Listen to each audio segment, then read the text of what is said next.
Nikusalimu sana katika jina la Yesu Kristo, Mungu mkuu mwenye uweza na utukufu wote. Hakika Bwana amezidi kututetea na kutuongoza tena siku ya leo. Bado nipo nawe pamoja nawe katika kuhusiana na Pasaka. Kusoma kitabu cha Isaya 53 na kuendelea, Biblia inazungumzia kwa habari ya ukombozi. Watu wengi wanadhania kwamba Pasaka ni masikitiko au Pasaka ni masononeko au Pasaka ni kuomboleza, lakini sivyo ilivyo, kwa sababu Pasaka si kuomboleza. Maombolezo yalikwisha kupita. Hatuombolezi kifo cha Yesu wala hatuhuzuniki tena. Wengi wanaanza kwa kipindi kile cha Kwaresma wakisema tunaomboleza kufa kwake Kristo Yesu, lakini bado watu hawajaelewa kwamba ni jinsi gani ukombozi wa mwanadamu ulivyopatikana. Ukombozi wa mwanadamu haukupatikana hivi hivi. Ukombozi wa mwanadamu ulipatikana pale Yesu alipoingia msalabani.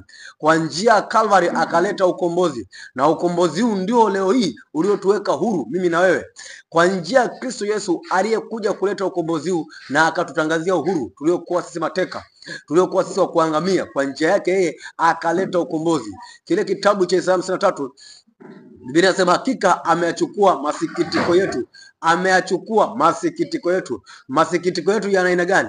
Na maana ameyachukua yale ambayo yaliyokuwa kwetu sisi. Alichukua yale masononeko, akayachukua yale magonjwa. Magonjwa alikuwa juu yetu, lakini Biblia inasema kwa kupigwa kwake sisi tumepona. Tumepona kwa njia gani? Kwa njia ya Kristo Yesu kuingia msalabani, na wala sio kwa njia nyingine. Kwa njia ya msalaba wake akaleta ukombozi. Kwa hiyo Pasaka sio kuomboleza wala sio kulia tena, bali ni kupokea ule ushindi ambao Yesu Kristo alikuja kuleta. Ni kusherekea ule ushindi ambao Yesu alileta kwa njia ya msalaba wake.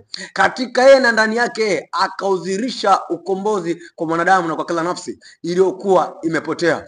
Yesu Kristo yeye ndiye Bwana Pasaka mwenyewe aliyekuja kuleta ukombozi huu. Watu wanalia, watu wanaomboleza, wanasema tunasikitika, Bwana alikufa pale msalabani.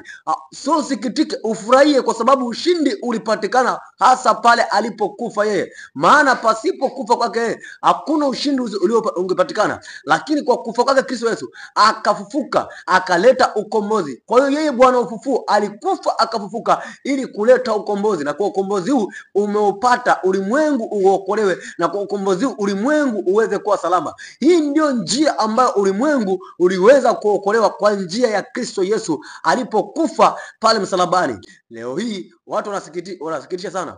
Wanadhania kwamba Pasaka ni kuomboleza, au wanadhania kwamba kipindi hiki cha majuma ya kuelekea Pasaka ni muda wa kuomboleza, ni muda wa kulia, wa kuhuzunika. Hapana, ni muda wa kufurahi, kusherekea ushindi uliopatikana pale Calvary, hasa pale Kristo Yesu alipofufuka. Kwa njia yake yeye akaupatanisha ulimwengu. Alileta ukombozi, akachukua magonjwa yetu. Alikufa ili aondoe magonjwa yetu, alikufa ili aondoe laana zetu. Tulikuwa wenye laana, tulikuwa wenye mikosi, tulikuwa wenye nuksi, lakini akafa akaondoa ile laana iliyokuwa juu yetu, akaondoa ile mikosi iliyokuwa juu yetu, akaondoa yale magonjwa yaliyokuwa juu yetu, akaondoa ile huzuni iliyokuwa juu yetu, akatupatia furaha yake. Yesu anasema amani yangu na waacheni, amani yangu na wapa. Mimi nitoavyo si kama ulimwengu utoavyo. Yeye alikuja kuachilia amani kwetu, akaondoa huzuni kwetu, akaondoa masikitiko kwetu. Kitabu cha Isaya 53 utaona pale jinsi gani anadhihirisha hilo.